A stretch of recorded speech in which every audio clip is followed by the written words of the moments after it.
1 in 3 Americans are affected by cyber attack each year.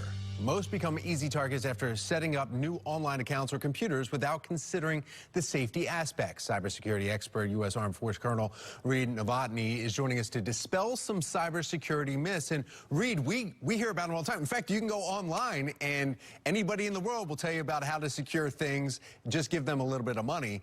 But it seems like we're all falling prey to that. You're exactly right. You said the statistic right at the beginning. 1 in 3 Americans are affected by cybersecurity incidents every year, and that ends up being an attack every 39 seconds. So my first tip to all of your viewers, of course, is to make sure you're part of the solution, not part of the problem. So make sure you keep things like your home computer up to date with security patches. You can make it very easy too by just turning on those automatic patches. So when you get that choice, make sure everything is up to date. Another thing, though, is, you know, we go to log into something and they're like, oh, change your password. Actually, it's happening to me this week with my work one. And then it says, and we're going to either email you or text you. And you're like, oh, there's got to be an easier way. But actually, that setup is a lot better than what it used to be, right?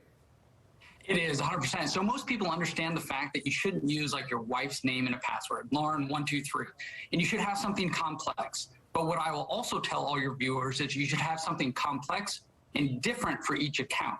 So if Facebook loses your password, that hacker will actually use that password and go try to use your online banking. So updating a funny photo on Facebook is not a big deal, but if someone logs into your banking account and takes some money, that's obviously a big deal. And what you're talking about, Tom, is multi-factor authentication. So type in your complex password, make sure it's different, and then also get that text. It's another layer of security, and you definitely should do it. If you have that multi-level and you also have that weird passphrase or whatever that only you know, maybe you just made it up, do you need to keep updating, and how often should we change that?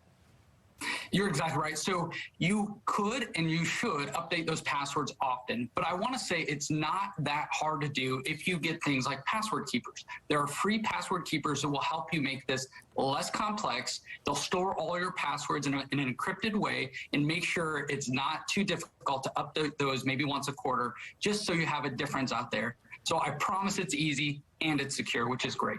Yeah, it just slows down a whole lot of any issues that you're going to have, because if it gets hacked, it takes years to get it all back and secure. Reid Novotny, thank you so much. We appreciate your expertise. Thank you so much, Tom. Sure. All right, now we're going to go over to meteorologist Justin Chambers. He's got to look at the forecast, and we're talking